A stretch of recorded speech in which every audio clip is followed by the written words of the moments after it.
Good morning, Prime Outcast Collective. This is tabycatmeow. Today I wanted to explain a little bit about modding, just to help you understand a little better. A trap that new players fall in when modding weapons is only focusing on the big elemental numbers, but you're overlooking the most important, the critical chance and the multipliers. Critical chance gives you better chances of orange and red critical hits. Critical damage multipliers will double or triple the orange and red critical damage. Multishots make more bullets leave the barrel at the same time, also multiplying your damage. You could get more damage from a low elemental count if you have higher CC and CD and multishot. I've modded this weapon to have only elemental damage. No critical chance, no critical multipliers. Just to show you what it would look like, just doing pure elemental damage.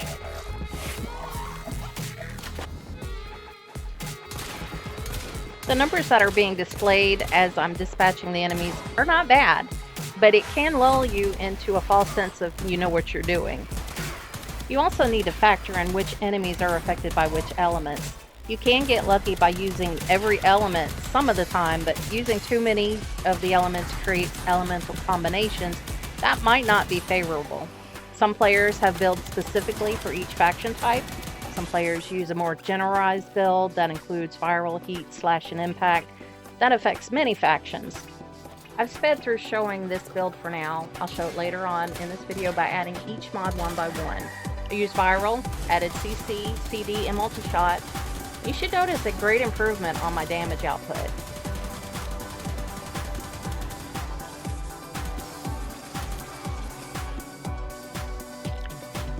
This is my Incarnon Evolutions that I chose for my build. The first run will be basically unmodded, so you can see how the mods work together. It's a little painful, but without this testing, you don't know what works for you. I'm going to start out with just viral damage. I wouldn't recommend to do this testing in a live mission because it's more instant in the simulacrum. You can quickly replace mods to see which one is better. You can get access to the simulacrum key from Simaris for 100,000 standing. If you watch my video on fast Simaris standing, you could get standing super fast in just under 10 minutes a day. Click the link at the top of this video to watch. The blue damage numbers that I'm doing here are to this shield. I'm not doing any damage to this enemy at all. According to the Simaris scans for this enemy, its name is Null Scrambus.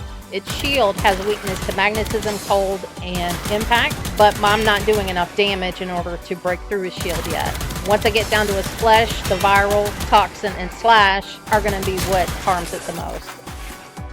Now I'm going to add on Hornet Strike.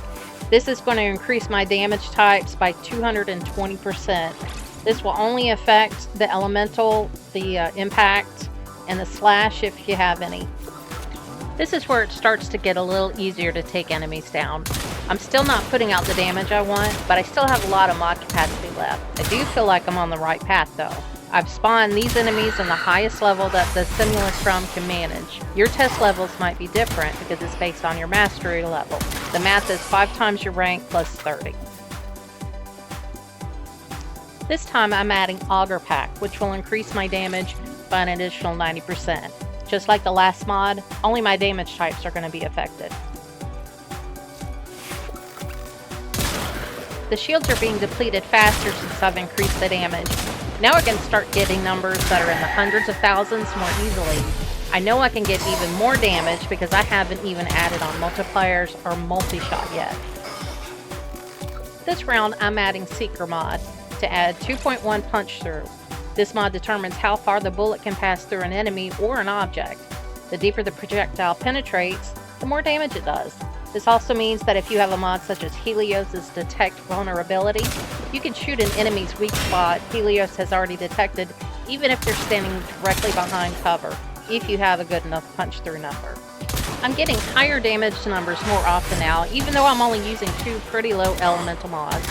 Latum is a very wonderful weapon, and I enjoy using it as a primary in Steel Path. It has natural slash and impact, which can help cut through armor, and the Incarn form has radiation, which can cause enemies to become confused, and they'll attack each other. Confused enemies increase damage of this weapon up to 550%, and you can have multiple stacks at a time. I'm adding my first Multishot mod, Lethal Torrent. It also increases my firing rate too. Faster firing equals more damage per second. I don't focus on the fire rate much, but it's a free bonus. Anytime you can use a mod with dual stats, you always win. Even if the dual stat mod is a little lower than a single stat mod, you're adding more damage in another form, either directly or indirectly.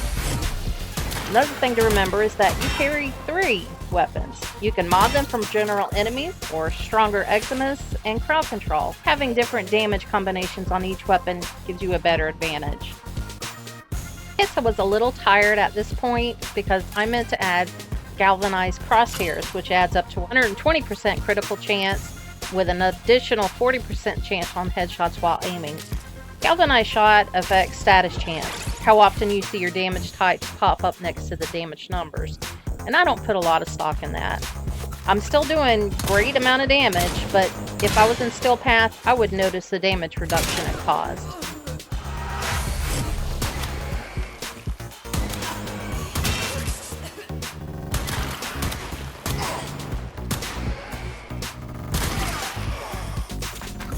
My final mod is Galvanized Diffusion, which adds 110% multi-shot, plus an additional 30% for 20 seconds upon kill, and you can stack that up to 4 times. I didn't mod this weapon for red crits because it would take away from the crowd control this weapon gives in Still Path.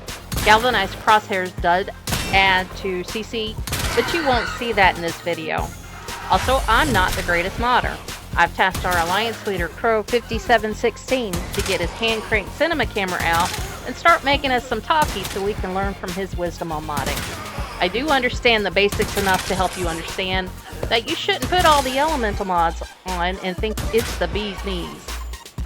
I'm firing kinda slow because although they reworked the visuals on the damage numbers, they are spaced entirely too close together.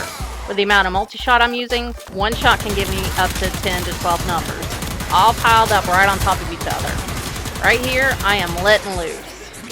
Can't see a thing.